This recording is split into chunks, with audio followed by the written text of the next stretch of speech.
आखिर कैसे ऋषि कंडू ने 907 सालों तक संभोग किया था।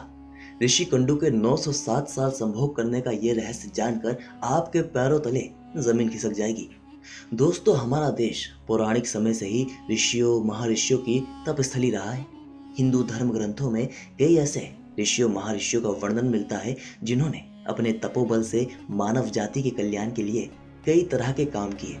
तो वहीं कई ऐसे भी ऋषि हुए जिनकी शक्ति से देवराज इंद्र को भी डर सताने लगता था कि कहीं उनसे देवराज की पदवी कोई छीन ना ले। इसी कारण उन्हें जिस किसी भी ऋषि की तपस्या से भय लगने लगता, उनकी तपस्या भंग करने के उद्देश्य से वो स्वर्ग की अप्सरा को पृथ्वी लोक पर भेज दिया करते।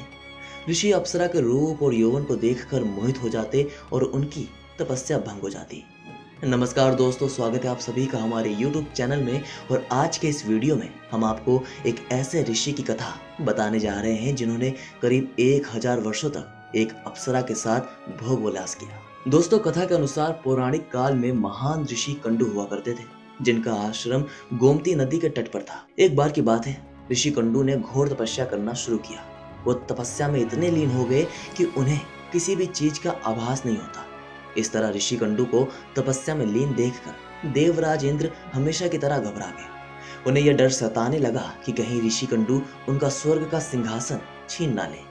इसी डर की वजह से इंद्र ने ऋषि कंडू की तपस्या भंग करने का निर्णय लिया और प्रमलोचा नामक की अप्सरा को पृथ्वी लोक पर भेजने का निर्णय किया। एक संध्या नृत्य के बाद इंद्र ने प्रमलोचा को अपने पास बुलाया, फिर उसे अपनी सारी योजना बताई।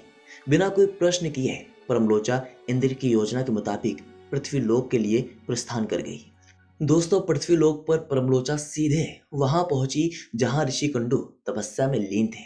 फिर प्रमलोचा ने अपनी शरारतों से ऋषि कंडू का ध्यान तोड़ दिया। उसके बाद जैसा ही ऋषि की नजर प्रमलोचा पर पड़ी तो वो उसके रूप और सौंदर्य को देखकर उस पर मोहित हो गए और उसे अपने साथ लेकर मंदराचल पर्वत की गुफाओं में चले गए। दोस्तों, उसके बाद ऋषि कंडू प्रमलोचा के सौंदर्य में इतना खो गए कि वो 100 से अधिक वर्षों तक उसके साथ भोग विलास करते रहे। 100 वर्ष बीत जाने के बाद एक दिन अप्सरा प्रमलोचा ने ऋषि कंडू से कहा कि हे ऋषि, अब मैं स्वर्ग लोक वापस जाना चाहती हूँ, इसलिए आप मुझे खुशी खुशी विदा कीजिए। अप्सरा के मुंह से जाने की बात सुनकर ऋषि उदास हो गए और उन्होंने कहा कि हे देवी, अभी थोड़े दिन और रुक जाती तो अच्छा होता। ऋषि को उदास देखकर अप्सरा पृथ्वी लोक पर और रुकने को मान गई। फिर ऋषि कुंडू ने अगले 100 वर्षों तक उसी गुफा में अप्सरा के साथ भोग विलास किया। फिर 100 वर्ष बीत गए और एक दिन बाद प्रमलोचा निकट गए। ऐसे ही करते करते फिर से 100 वर्ष बीत गए। एक दिन प्रमलोचा ने ऋषि कंडू से कहा कि हे मुनि, मुझे पृथ्वी लोक पर आए बहुत समय हो चुका है, अब तो आप मुझे स्वर्ग लोक जाने की आज्ञा दें। ऋषि कंडू उसकी बात सुनकर फिर व्यथित हो गए। बोले, हे देवी, अभी कुछ समय और रुक जाओ, फिर चली जाना। इसी तरह कई 100 वर्ष बीत गए और जब भी अप्सरा प्रमलोचा स्वर्ग लोक जाने की बात ऋषि कुंडू से कहती तो वो किसी तरह उसे मना लेते। वो अप्सरा ऋषि के श्राप से भी डरती थी कि कहीं क्रोध में आकर ऋषि कुंडू उसे कोई श्राप ना देते। उधर ऋषि कुंडू के काम वासना में लिप्त होने से अप्सरा के प्रति उनका प्रेम नित्य बढ़ता ही जा रहा था। तपस्या पूजा पाठ का त्याग कर दिन रात ऋषि कुंडू भोग विलास में डूबे रहते।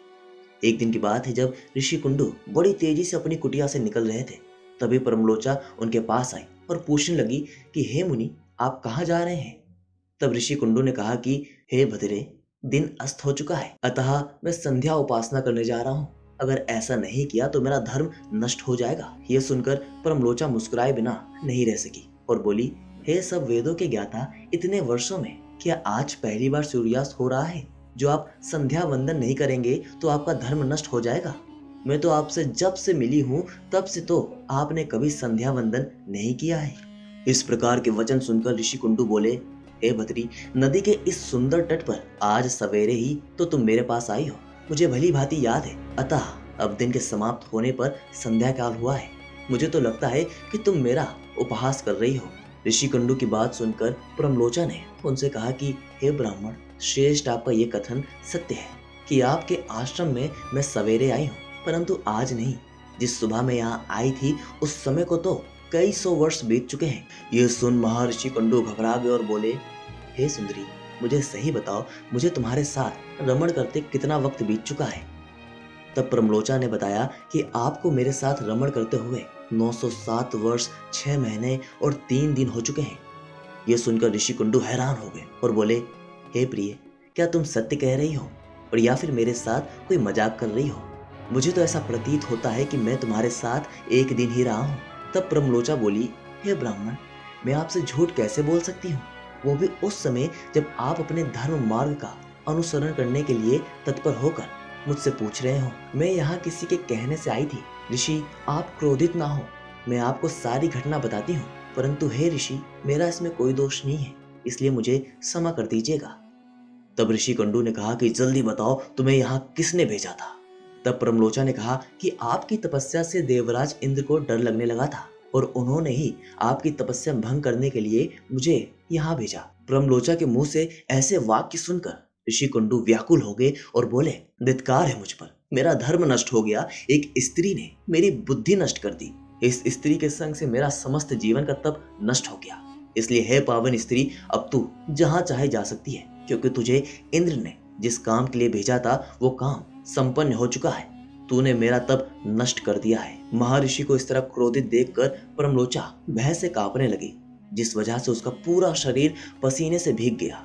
उस समय ऋषि ने जो गर्भ प्रमलोचा के साथ स्थापित किया था वो भी अप्सरा के रोम छिद्रों से निकलकर पसीने के रूप में उसके शरीर से बाहर आ गया। प्रमलोचा के पसीने से वायु ने उस गर्भ को इकट्ठा किया और वृक्षों ने उसे ग्रहण किया। सूरज की किरणों से पोषित होकर वे धीरे धीरे बढ़ने लगा। फिर समय पूरा होने पर उस विश्राग्र से मिरिशा नामक कन्या उत्पन्न हुई, जो ऋषि कुंडू, सूर्यदेव तथा वायु की पुत्री कहलाई।